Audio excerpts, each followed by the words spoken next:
नमस्कार दोस्तों, मेरा नाम है एडवोकेट त्रिभुवन कौशिक और मेरे वीडियो ब्लॉग में आपका स्वागत है। दोस्तों, आज बात करेंगे कि जब आप डिस्ट्रिक्ट कोर्ट्स में यानी कि मैजिस्ट्रेट कोर्ट या फिर सेशंस कोर्ट में जब आप जो है बेल की दरख्वास्त लगाते हैं तो उस वक्त क्या जज साहब को कानून पढ़ाना यानी कि जो केस से रिलेटेड केस लॉज हैं, आपके मुकदमे से रिलेटेड जो केस लॉज हैं उनको पढ़ाना कितना इम्पॉर्टेंट है या नहीं।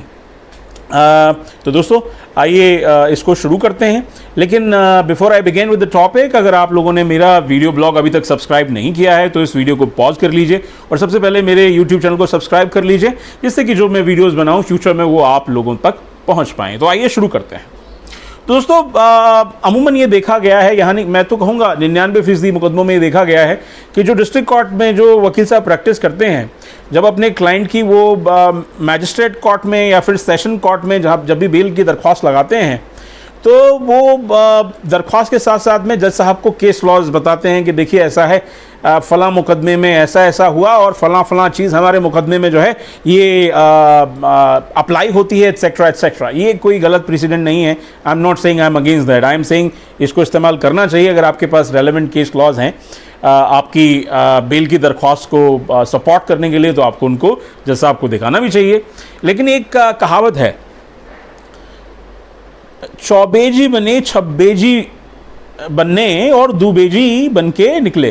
तो इसका मतलब ये है कि आप जो है you trying to act smart, and when you trying to act smart what's really happening is that you get screwed. I mean your client also get screwed. So ये क्यों होता है मैं आपको समझाता हूँ। देखिए ऐसा है, अमूमन वकील साहब जो कोर्ट में बेल की दरख्वास्त लगाते हैं वो दिन में 2 या 4 मुकदमों में बेल की दरख्वास्त लगाते हैं। लेकिन जो जज साहब होते हैं, जज साहब के पास बेल का रोस्टर ही होता है। अगर मजिस्ट्रेट साहब भी हैं तो वो भी ऑन एन एवरेज 10-15 बेस की बेल की सुनवाई कर रहे होते हैं। तो ये जो जुडिशल ऑफिसर्स होते हैं उनको जो बेल के जितने भी रेलेवेंट जजमेंट्स हैं आपके फेवर में या अगेंस्ट में, उनके बारे में उनको 100% गुमान रहता है। क्योंकि जो मैं ये नहीं कह रहा हूँ कि बार और बेंच में कोई ऊपर या कोई नीचे है, हम दोनों, चाहे आप जज साहब की बात करें या हमारी बात करें, हम दोनों लॉ ऑफिसर्स हैं और हमारा काम ही यही है कि हम कोर्ट ऑफिसर बन के वकील हम कोर्ट को बताएं कि आपके क्लाइंट के फेवर में क्या है। लेकिन एक चीज़ समझ लीजिए, जब आप केस लॉज बताने जा रहे होते हैं जज साहब को, तो ये समझिए अगर आपने 4 अपने फेवर में या 5 अपने फेवर में केस लॉज बताए तो जज साहब will also have the same thing, और या public prosecutor will also produce similar thing that. मुझे ऐसा लगता है और मुझे लगता है कि आप सब लोगों को ये फॉलो करना चाहिए, and you will see rewarding results for it.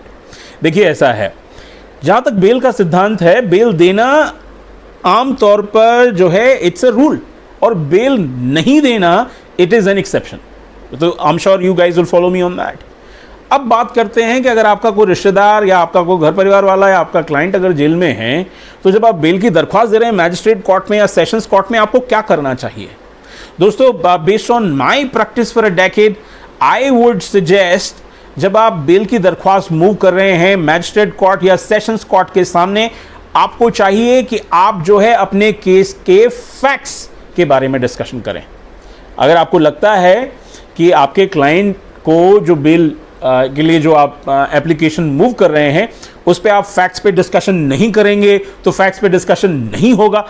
ऐसा कभी नहीं हो सकता, क्योंकि अगर आप फैक्ट्स पे डिस्कशन ना भी करना चाहें तो भी पब्लिक प्रोसिक्यूटर फैक्ट्स पे डिस्कशन करेगा, और क्योंकि आप फैक्ट्स पे डिस्कशन नहीं करना चाह रहे हैं और पब्लिक प्रोसिक्यूटर फैक्ट्स लेके आ रहा है, उसकी आपको एडवर्स जो है आपको भुगतनी पड़ेगी, आपके क्लाइंट को भुगतनी पड़ेगी। So my suggestion is this, जब आप कोर्ट के सामने डिस्ट्रिक्ट कोर्ट में या सेशन कोर्ट में जब आप दरख्वास्त लगा रहे हैं तो आपको चाहिए कि आप फैक्ट्स पे बात करें। देखिए ऐसा है, जब आपका क्लाइंट जेल में रहता है तो उसको जेल में रखने के लिए पूरा प्रोसिक्यूशन यानी कि प्रोसिक्यूशन के वकील, पुलिस यानी कि एजेंसी, और जो उनके द्वारा जो क्रिएटेड जो विटनेसेस होते हैं वो पूरी कोशिश में लगे रहते हैं। लेकिन आपका जो क्लाइंट है उसके पास आप सिर्फ अकेले हैं या उनके घर वाले सिर्फ अकेले हैं जिनको जो है केस से रिलेटेड उनकी हेल्प करनी है, उनकी मदद करनी है। तो आपको चाहिए कि आप फैक्ट्स के बारे में बात करें, you talk about the facts. अगर आपको लगता है कि फैक्ट्स ऐसे हैं आपके केस में कि बिल नहीं बनती है, then you know it when the bail is not made out, then obviously you will not get the bail no matter what really happens. But if you understand it is a case wherein you can get the things done, आप अपने favour में चीज़ें कर सकते हैं, आप bell ले सकते हैं अपने क्लाइंट के लिए बेस्ड ऑन द मैरिज, और आप उन मैरिज को बाद में रखना चाहते हैं, I will say it's a big no no. My suggestion is that when you move your first application, आपको केस लॉस से ज़्यादा आपको इस चीज़ पे ध्यान रखना चाहिए कि आप जो है केस की मैरिज के बारे में बात करें, क्योंकि जब आप केस की मैरिज के बारे में बात करेंगे तो प्रोसिक्यूशन भी केस की मैरिज के बारे में बात करेगा. हो सकता है उसका आप कहें कि उसका कुछ फ़ायदा या नुकसान होगा. मुझे लगता है कि अगर सिचुएशन ऐसी हैं कि आप जो है अपने केस की जो है फैक्ट्स के बारे में नहीं बताना चाह रहे हैं जिससे आपको नुकसान होगा, ये इस चीज़ से मेरी एक्सपर्टीज़ जो है एग्री नहीं करती है. मुझे लगता है कि आपको हमेशा अपने केस के फैक्ट्स को आगे रखना चाहिए और उसके सपोर्ट में आपको केस लॉज कोर्ट के सामने इंट्रोड्यूस करने चाहिए.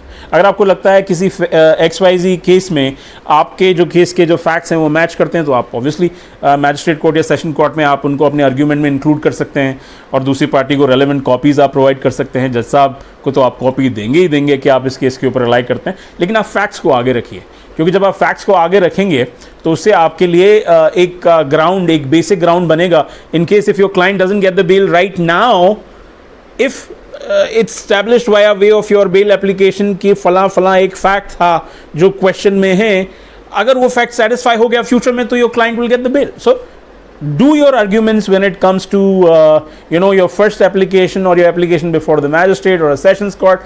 You make sure that you put your cases merits across, आप उनको करें. और अगर ज़रूरत पड़े, आपको लगता है कि आपको कोई एविडेंस चाहिए, तो उसमें आप कोर्ट की मदद लें. जो एविडेंस आपकी प्रिलिमिनरी बेल के लिए रिक्वायर्ड है, कोई आपके पास एलिबाई है, आपको लगता है कि वो आपको इनोसेंट प्रूव कर सकता है आपके क्लाइंट को, तो आप उसको भी कोर्ट के सामने जो है एप्लीकेशन प्रोड्यूस करके आप उसको लें. तो ये लॉन्गर रन में आपके लिए it's gonna be a win win situation. तो दोस्तों आज के लिए बस इतना ही. व्हाट आई वांट टू से इन समरी, आप जब बेल की दरख्वास्त मूव करें, फर्स्ट बेल एप्लीकेशन मैजिस्ट्रेट के सामने या सेशन के सामने, आप ये ध्यान रखें कि आप जो है अपने केस के फैक्ट से ना भागें. Talk about the cases fact there, because in a longer run it's going to be a win-win situation for you. तो दोस्तों आज के लिए बस इतना ही. अगर मैं आपके लिए मेरे वीडियो के थ्रू कुछ वैल्यू क्रिएट कर पा रहा हूं तो आप मेरे इस वीडियो को शेयर करें, मेरे वीडियो को लाइक करें, अपने कमेंट्स भी दें और साथ ही साथ मुझे ये भी बताएं अपने कमेंट्स के थ्रू कि किन और टॉपिक्स पे आप लोग चाहते हैं कि मैं फ्यूचर में आपके लिए वीडियोस बनाऊं. दोस्तों आज के लिए बस इतना ही. नमस्कार.